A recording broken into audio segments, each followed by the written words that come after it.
Welcome back, everyone. We certainly hope you have benefited from the last sessions that were critically important as we move toward the end of our conference on Friday, relative to a manifesto, declaration, and next steps. We had the fine opportunity to hear from experts and moderation relative to the fourth industrial revolution, the digital age. And yes, there was some discussion relative to the critical issue we'll be discussing now. And that is the issue of climate change. I dare say climate change and climate justice, particularly in this space of people of Africa and of African descent. We are moving toward a resolve of how do we move forward. Climate change is critical to moving forward as we address our agenda going forward. It was mentioned even on Saturday with the Pan-African women, was mentioned by the president, the former president of South Africa, and the minister who represented the current president of South Africa.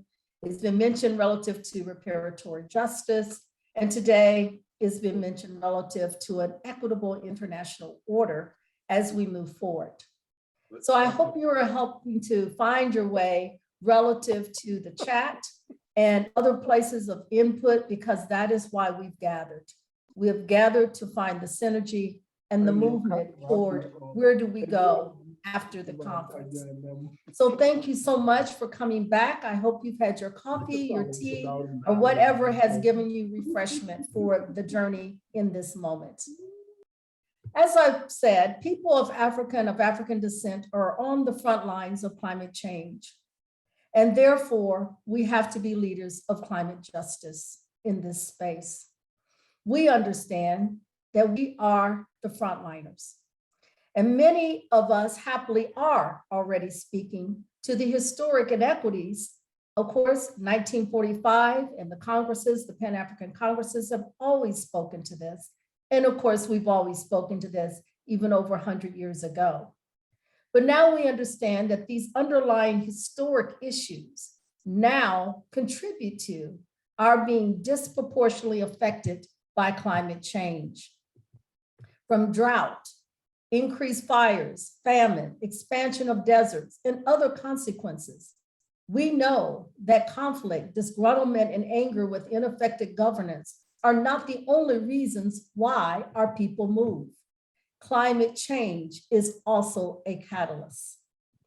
COP26 is just around the corner. In fact, it would have just already begun its pre-conferencing.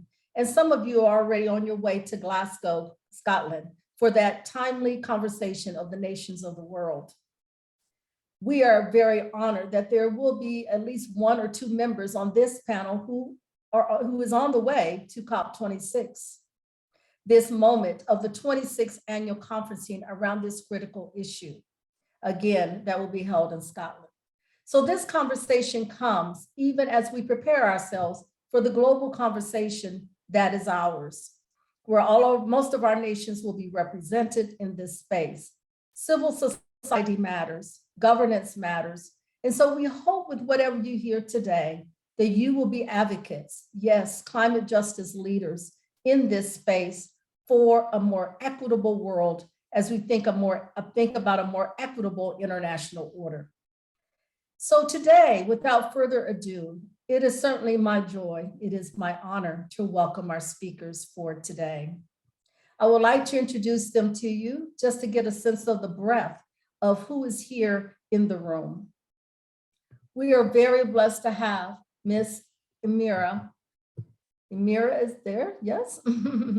I didn't see her there for a moment, but we have Ms. Emira Woods who is there. She's with SHINE. She's also a colleague that I work with on issues around advocacy of Africa. She is a scholar. She is called upon regularly in the media space to give comment on these issues that we'll be discussing on this time together. We also welcome her because she also is in the middle of her various work around advocacy with SHINE.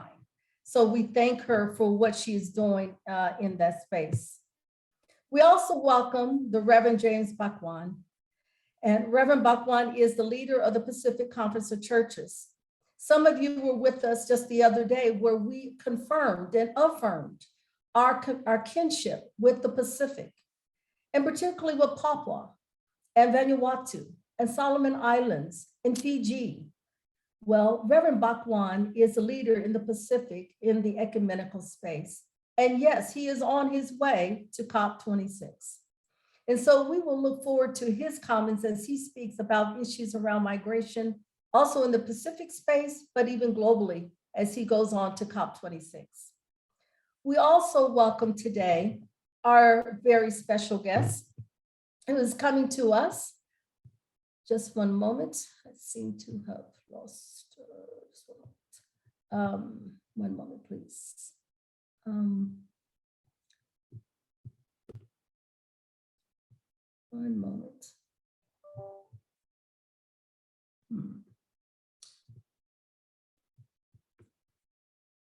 Yes, we also welcome today a special guest who is coming to us, Ms. Bricky, I believe it is. And she is Jessica Bricky. She comes with also a strong background relative to issues around climate and also around issues of migration, particularly around issues of migration. And she will speak in her own way around her expertise relative to migration. We also bring to you Mr. Vasquez Gonzalo, who will also come and speak about the intersection about these two issues relative to migration patterns and climate change. Let us begin with Mr. Gonzalo, who will give us a very, everyone, as they know, have up to 10 minutes, by the way, to speak. So we're going to have to stay close to this time in order to honor the time frame that is limited. So Mr. Gonzalo, let's come with you, and then we'll go to our next speaker. Please, the floor is yours.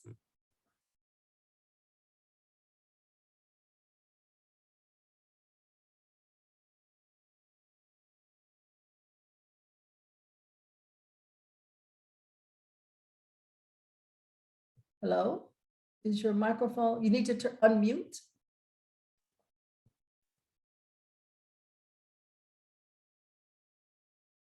Well, oh, there you are. Yes, we can't hear you. I'm sorry. Maybe we have a technical problem. I'm sorry, we can't hear him just now. Let us go to Reverend Bakwan and come back to you to see if we can settle the technology issues. Reverend Bakwan, can you please come? Thank you, Angelique, and thank you all for this opportunity. Greetings to you all from a very long road to COP26, currently in Geneva. Our Pacific communities are voyaging people. And thousands and thousands of years ago, long before the European conquest of the Pacific, long before the birth of Christianity, our Pacific ancestors were voyaging this great ocean that covers 1/3 of the world. And as Angelique says, we are a journeying people. We are a migratory people. We have come, however, over thousands of years to settle and call the Pacific our home. And yet this home that is ours, the blue Pacific continent, is really under threat from the impact of climate change, just as it has been in the past from the impact of nuclear testing for the last half decade, or half century rather, after the Second World War. In the context of climate change, and I thank you, Angelique, for raising some of the obvious impacts that we see across the world. And while we in the Pacific face the issue of rising sea levels and the ocean acidification, we recognize that all across the world there are symptoms of climate change. There's climate disaster happening everywhere. Some is slow onset and some are rapid onsets. In the Pacific, we face not only rising sea levels and saltwater inundation on our coastal and island communities, we face the extreme weather situations of extreme high category cyclones and hurricanes, and droughts and floods as well. And we recognize that The impact in our region is also being felt by our sisters and brothers in the Caribbean, our sisters and brothers in Africa as well, in America. And it is predominantly those in the more disadvantaged communities that experience these first because of the places that they have found themselves located. But if I can just share from the Pacific perspective very quickly, to share on how we are experiencing this situation as something that is a matter of existence for us. Our Pacific people have a deep spirituality, as many of our indigenous people around the world do, and a deep spiritual connection with land, with place, and with ocean. And that means that any impact on the land and on the sea is something not just in terms of socio-political implications, but has deep, significant implications on how we live. And we are now starting to see, and we have begun to, in fact, prepare and relocate communities that are being displaced from the coast because of rising sea levels. So we are not talking about what's going to happen in 2030, in 2050, in 2100. We are talking about what is already happening to our communities today. These are extremely traumatic experiences for people to be uprooted from a place where they have for now many, many generations, over 3 millennia, placed their roots in the ground. And they're being forcibly uprooted by the lack of action of many of our developed countries to reduce their carbon emissions. The challenge that we face is, how do we respond to that? How do we provide care and support? And who pays for the cost of these relocations? We have some who will have to relocate to their own land, further inland or upland, as we say. We have those who may have to negotiate with other tribes and communities for land. But we also have communities who will lose their entire nation as a result of sea level rise. And I speak here of our island atolls such as Kiribati and Tuvalu. We have the Marshall Islands, the Micronesian communities that are also facing this as well. And the challenge of losing not just indigenous identity, cultural and spiritual connections, and that alienation that takes place, but the issue of the loss of sovereignty, to lose and become stateless almost in this context of climate change. And so the decisions that are going to be made at COP26, the negotiations that take place, the grand ambitions that will be announced are of course very important. But what we are calling for is really to make sure that these announcements have real teeth to them, a real, not just fat, but they have the muscle, the bone, the sinew to make action take place. And this is about engaging with our communities.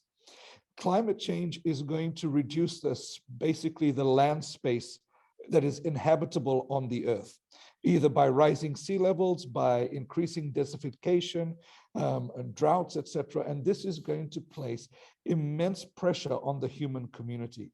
If we do not do something now, tomorrow may be too late. And so this is an urgent matter of life and death, a matter of existence that has brought me from my Pacific Island home, where my family is, to journeying through this COVID spotted world to Glasgow, to advocate for our people and for what you rightly call climate justice. I'll leave it there, and I will look forward to answering questions and responses as we go on. So thank you so much, Angelique, and to the organizers for this opportunity. Well, and thank you, Reverend Bhagwan, and we're so glad that you could join us live despite your travels in this moment from Geneva, Switzerland to Glasgow. Thank you so much. I would like to now again say a word about Ms. Brieke, Jessica Brieke. She's an associate lecturer at the School of Electoral and Information Engineering at the University of the Wits, or Wits University, as many of us called, which is done, where she lectures on interdisciplinary courses on sociology and technology. She has explored questions of responsive and responsible technology, And she has worked as a researcher for the South African Labor and Development Research Unit and the Human Science Research Council. She's just finished articles in the Journal of Moral Education and the Oxford Handbook for Global South Youth Studies. She has co-authored Moral Eyes, Youth and Justice in Cameroon, Nigeria, Sierra Leone, South Africa with the HSRC Press in 2018. She is a Mandela Rhodes Scholar and a Chevening Scholar. In 2021, with the support of the Sean Johnson Memorial Scholarship, Ms. Jessica has now been invited to pursue her PhD in geography at UCL, where she will try to better understand the movement of African migrants across the Mediterranean. And she hopes to move beyond critiques of toxic humanitarianism and think about how we can start to build alternative infrastructures of solidarity.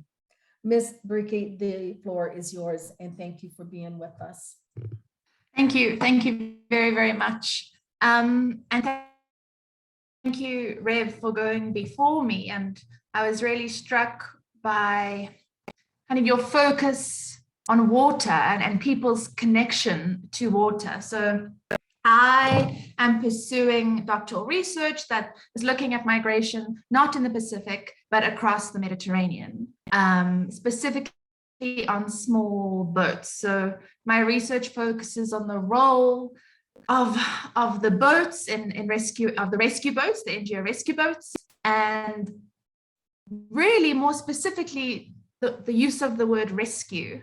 So it really is a critique of kind of toxic humanitarianism. And, you know, when we speak about rescue from a humanitarian perspective, we eliminate a lot of the political factors, right?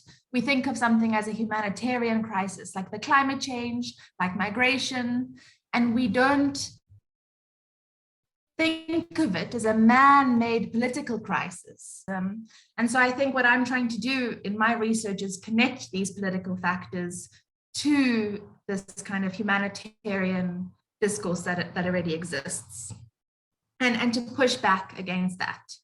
So when I was preparing for this discussion today, I was thinking about what I would say, and the thing that kept coming to my mind was the novel Gun Island by Amitav Ghosh. And it was interesting because I kind of kept pushing it aside. And I was like, well, I can't, you know, speak in this forum referring to a novel. I need to think about more rigorous evidence and, you know, put forward more kind of empirical research. But I think as we kind of move towards this climate catastrophe, the novel as a form of writing, as a form of literature, is increasingly relevant to how we understand what is going on, right? And so Gun Island is a brilliant novel, and it really is this tying together of migration, of climate change, of borders, of injustice, of the planet, of animals, and it connects all these things in quite a beautiful way. But it is obviously a novel, right? It is not connected to reality in the way that perhaps more rigorous empirical research is. But our understanding of reality is becoming so disjointed because the climate catastrophe is just creating so many issues that we've just never seen before, right? This idea of fleeing something that is no longer inhabitable. And Achille Mbembe opened up this conference on Sunday, and Prof. Mbembe has this notion that he talks about of life futures, right? The life futures of the world in which we live, and how the world is increasingly becoming inhabitable, and not just by, you know, those that we ignore, the kind of working classes, the subaltern, as it's often called, but for all of us. And so I think when we think about climate change, it's one of those things that ties in so many different political aspects. We can't think about climate change without thinking about migration. We can't think about climate change without thinking about kind of borders, without thinking about capitalism, neoliberalism, inequality. It brings all these themes together under this very, very scary banner. And kind of going back to my own research on rescue and refuge on the Mediterranean, there is a boat that works on the Mediterranean at the moment that rescues refugees in dinghies. It's called the Louise Michel, and it's sponsored by Banksy, the artist. And this boat is captained by a woman called Pia Klemp, who is amazing. And as a side note, it's very interesting that a lot of these boats are captained by women, again, kind of showing the gender element. But Pia Klemp has challenged this kind of very historically and politically loaded term of SAR, which is often referred to as search and rescue. So whenever there's a humanitarian crisis and we send in people to help or to salvage or to rescue, it's known as an SAR, search and rescue operation. And what Pia Klemp and this boat that currently works on the Mediterranean has done is it's changed that commonly referred to SAR as solidarity and resistance. And I think just by that small change, it's kind of invoking this political element, right? Again, that it's not a natural disaster. There's nothing kind of natural about the world in which we live now, but it is a man-made political crisis. And acknowledging that is perhaps the first step in thinking through our responses to it, right? And so I know that this is very brief, but I'm keeping an eye on the time, and I know we have more speakers, but I think kind of that is something that I've picked up in the sessions I have been able to attend, and from various speakers in many different themes across this conference is how important these two things are. This idea of solidarity, right? Of solidarity across the diaspora and from the continent and also towards the continent, and of resistance, of resisting racism, of resisting kind of institutional oppression. And I think these two themes, SAR, solidarity and resistance, are things that we need to take forward in all of our work.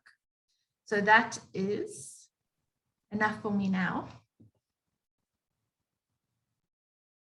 Enrique, thank you so much for reminding us of the nature of climate change, that it is, if you will, human-made, that we are contributors to why we're in this moment, as opposed to saying it's just something that just sort of happens.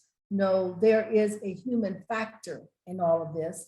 And this whole issue of solidarity and resistance, that is a legacy certainly of people of African descent and of Africa, is very important in this moment as we invite coalitions to come together to address this particular challenge that we face.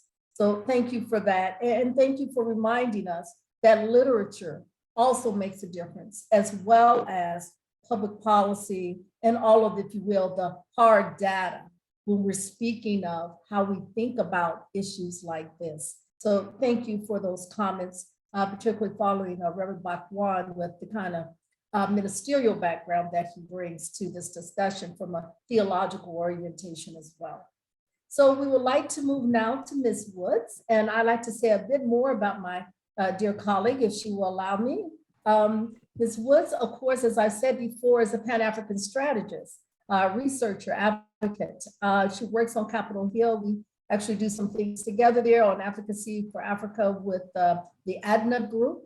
And she also is the senior advisor for a group called SHINE, which also brings together philanthropists, faith, values-driven investors dedicated to financing community-based renewable energy. I love it, it's community-based, but she's also in the structural space as well.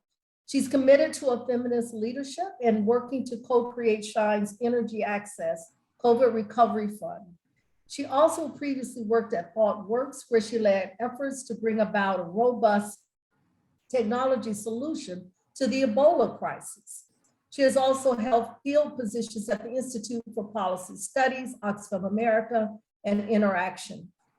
She is an ambassador of African Risings for Justice, Peace, and Dignity, and also serves as a mentor of the Fighters Table, supporting feminist leadership in Black and Brown communities.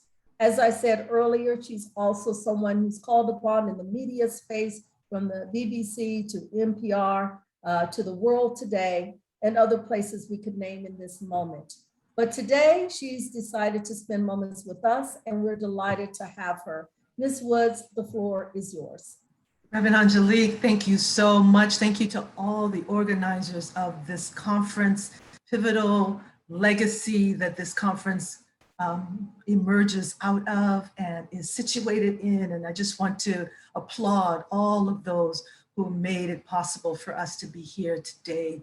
And to thank you for the opportunity to be on this panel. I feel like I've already, just from my co-panelists, taken so much, and I'm grateful for this discussion and look forward to the dialogue as well. So I just wanted to take a few minutes, the time is going to go quickly, I know, but to just talk about, I often have sort of one foot on each side, and I was hoping to speak about a bit of climate justice and the reality that many of us know that's happening both on the continent and then on this side of the Atlantic and the diaspora as well.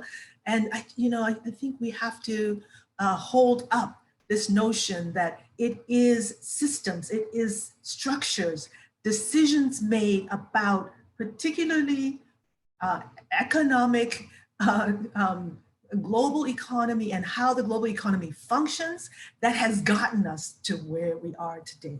It is a global economy that has been really focused on extraction of resources, starting out with human resources from the African continent during the transatlantic slave trade and continuing to natural resources, particularly oil, gas, and mining on the continent, which has driven a global economy that is entirely addicted to fossil fuels. So when we talk about climate change, we've got to understand that it's very much linked to an economic model of exploitation that has marginalized, that has rendered invisible Black, Brown, and Indigenous people across this planet. And so I think what we see are these dramatic impacts of climate crisis. The UN tells us it's 9 more years before the chaos begins of climate catastrophe. But as we know, and we heard so powerfully from the Pacific, it's happening now.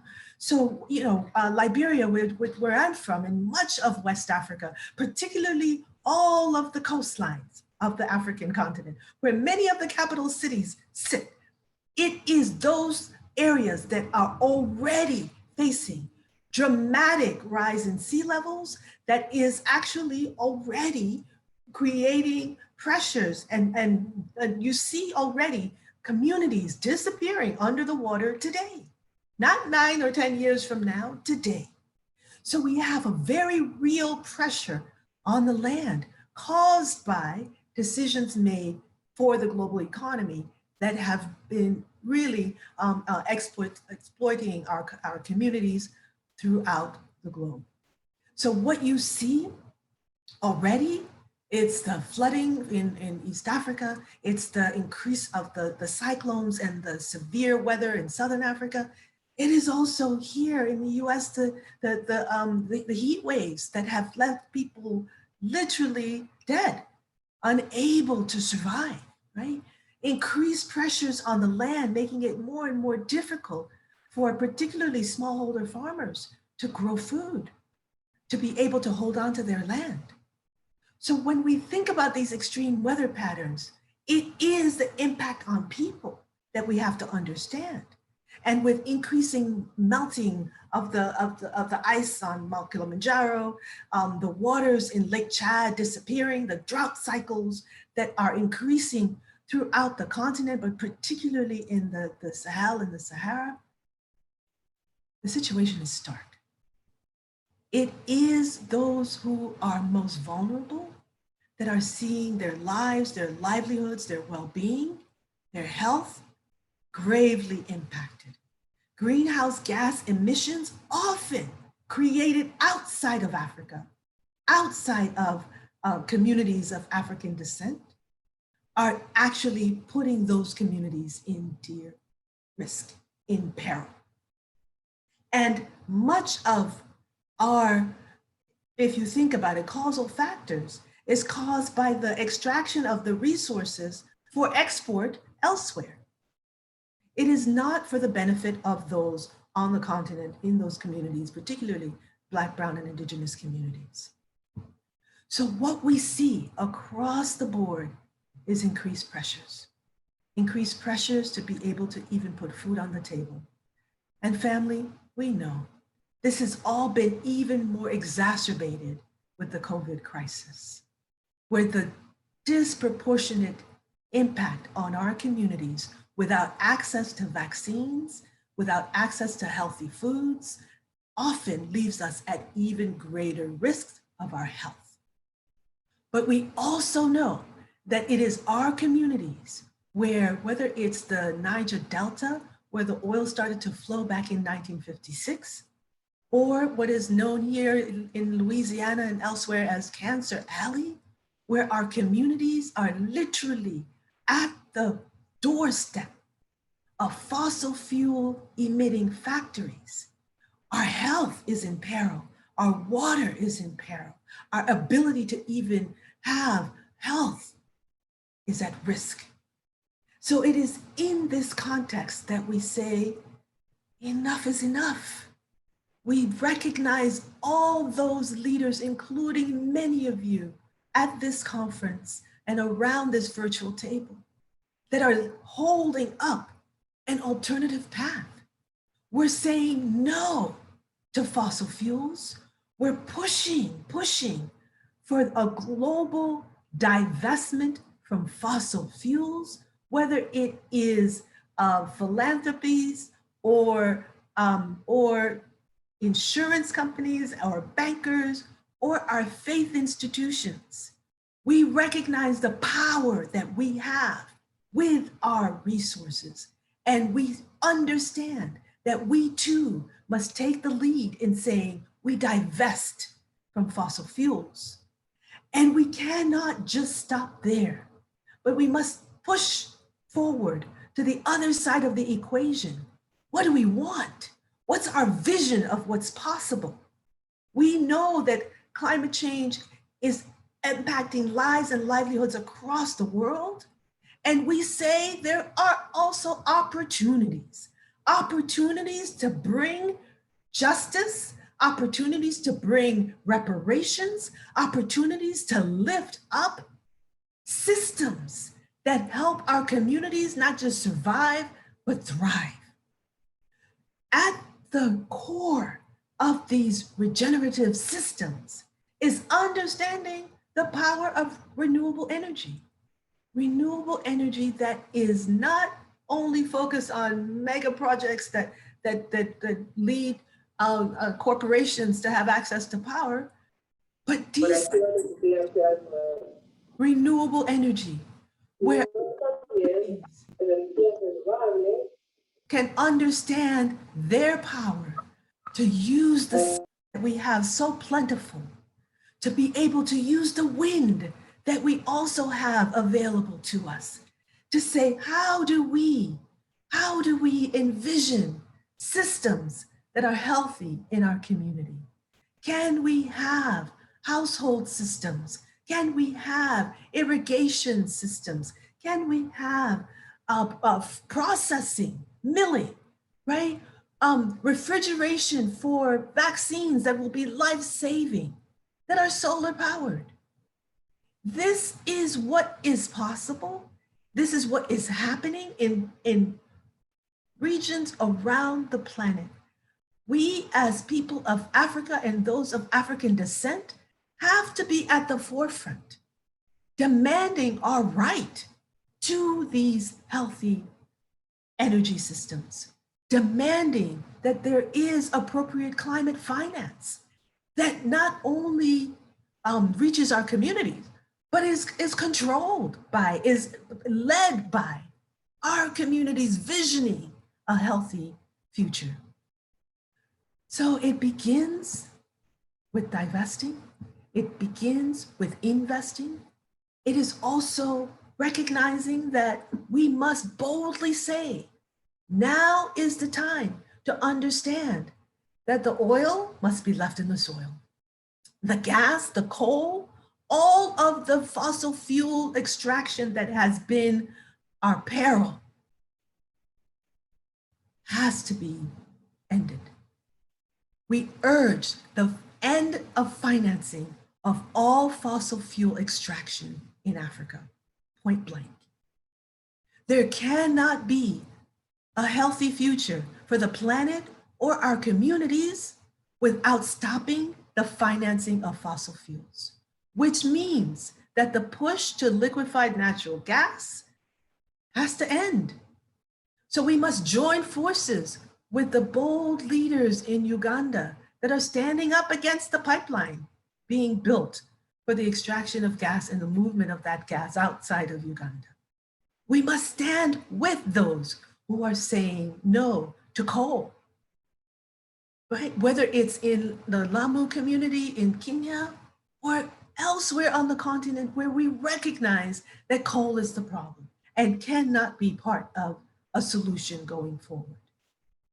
We must also link hands with those, particularly those in the diaspora, that are also fighting back against the fossil fuel companies and their destruction in their communities. So Thank you so much, Ms. Woods. towards a Green New Deal for the world that will be a zero carbon economy, that will end greenhouse gas emissions, that will support and invest in smallholder farmers and all that they're doing for local production that is agroecology, bringing healthy foods to our communities, not fossil fuel induced fertilizers or genetically modified agriculture. We can do this. And in this run up to the COP, we say nothing short of a 1.5 degrees Celsius rise will work for our planet or its people.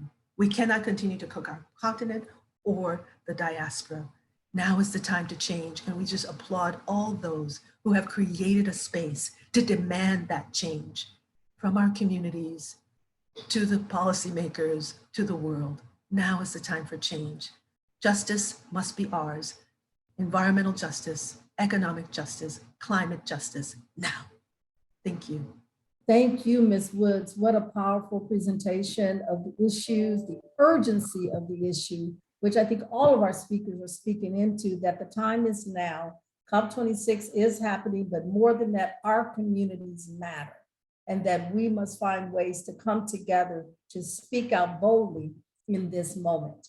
Now we have just a bit of time left to bring in our speaker we were trying to bring in earlier to speak into this moment as well. We would like to bring him in to give us some reflections. Mr. Gonzalo Mena Vasquez, he comes from Colombia. It's so important to have the Latin American perspective as well. He deals with environmental and natural resources as an administrator, hired teaching specialist, and he also is a magister in law, has a master's in law and environmental education, and also the doctorate degree in education as well. So it is my joy to bring him on. My hope is that his technology is working now. So can we hear from you? The floor is yours. We do hope your technology is working. Thank you. Bueno, muy buen día para todos. ¿Me escuchan? Es grato para mí. Qué pena, pues, el tema de la tecnología, pero desde Cali, Colombia, un abrazo fuerte y decirle que los quiero mucho, que estoy orgulloso, pues, de estar aquí en esta conferencia, ¿sí? Sobre el cambio climático y el tema, pues, del panafricanismo. Pues ya sobra, pues, la presentación. Soy de Puerto Tejada, doctor en educación, y bueno, desde América Latina decirle que acá tenemos una diversidad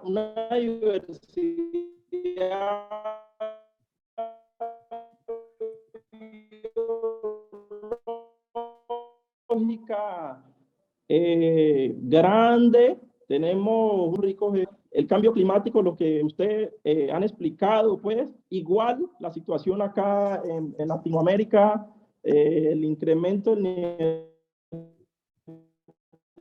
los océanos, la muerte de animales, del oxígeno, en los mares.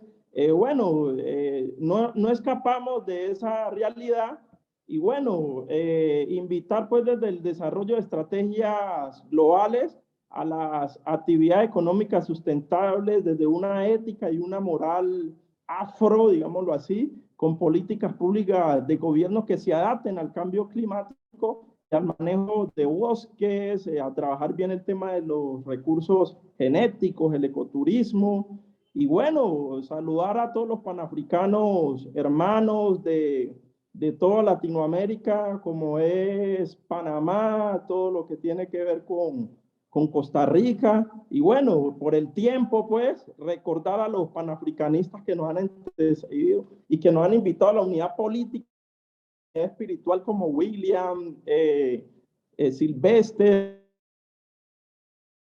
todos ellos que nos han invitado a trabajar una ecología espiritual centrada pues en el amor y que desde esos escenarios ambientales mundiales que no nos han escuchado ni nos han dado pues la importancia que merecemos como africanos, como pueblo que necesitamos salir de la pobreza y de mejorar nuestras condiciones, recordar también al panafricanista que no se dio cuenta, a Manuel Zapata Oliveira, colombiano, líder pues de los asuntos afro, que nos invitó siempre a trabajar el tema de las culturas nuestras, como son la cultura yoruba, la cultura bantú, desde el saber muntú, y invitar a todas a que trabajemos la pedagogía espiritual, apoyando a nuestras mujeres desde sus intenciones ecofeministas, ¿sí? Ellas que son nuestra madre tierra, que nos dan la vida, que trabajan por mejorar el medio ambiente, por salir de la pobreza, nosotros los afros, y bueno, trabajar fuertemente todas esas iniciativas que ustedes han planteado desde un conversatorio comunitario universal, panafricano, que sigamos trabajando para salir desde esas dificultades que tenemos, por ejemplo, acá en Colombia, que estamos totalmente, están haciendo los movimientos afros, tienen dificultad. Bueno, agradecer a la doctora Maricel Mena, panafricana también, que trabaja el tema espiritual fuerte y directora de mi tesis doctoral. Un abrazo grande, pues gracias por la invitación y bueno, decir eso, no sé si el tiempo, pues como usted lo dice, ya está pues casi agotado, pero nuevamente saludarlos y decirles que mucho amor y un abrazo para todos desde Colombia y que me disculpen el tema de la tecnología.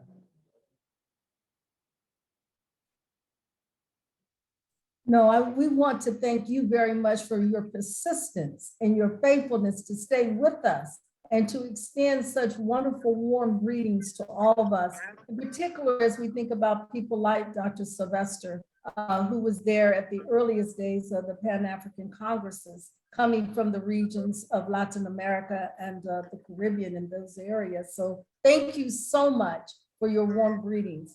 I want to come back very, very quickly to Reverend Bakwan to say just a little bit about, unfortunately, in addition to the extractions and all of the issues that have been named so well in this forum, this whole issue of nuclear testing that also goes on, that also further compromises this issue. Can you just very quickly, in short order, say a word about that? And then I think, unfortunately, we'll probably have to end it there. Reverend Bakwan, please. Thank you so much, Angelique. And, you know, this is just an example of the ongoing issues of reparations across many of our communities around the world. And, you know, you've had these conversations within the African people of African descent gatherings. Basically, we can say that since the end of World War II, so from 1946 to 1996, the US, UK, and France tested enough nuclear weapons to be the equivalent of 9,010 Hiroshima atomic bombs. So that's around 135,000 tons of TNT. And this was not in, you know, just in the atmosphere. These were on inhabited islands and inhabited atolls, where thousands and thousands of people are now affected by the radiation from those tests in Maui, French Polynesia, in Kiristimati, and the Kiribati Islands, also affected by climate change. Micronesia, also affected by climate change. Australia, and the Bikini Atoll by the US government, and of course in the ocean.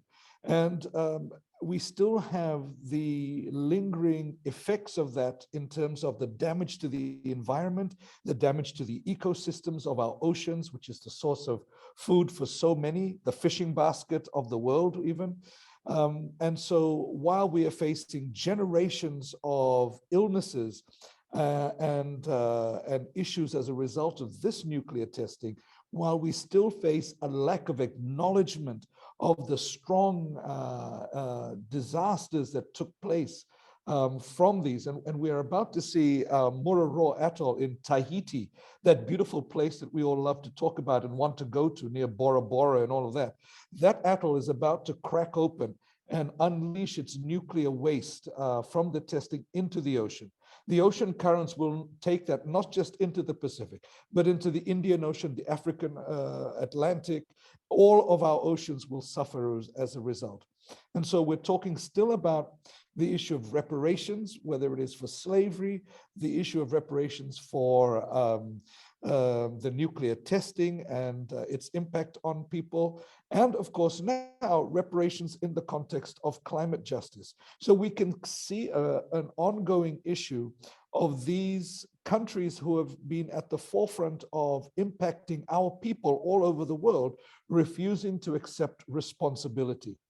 And if they do not accept responsibility on climate change, how can they accept responsibility on the issue of nuclear testing and the issue of reparations for slavery as well? So this is a serious issue that we're facing, and it's being exacerbated by climate change.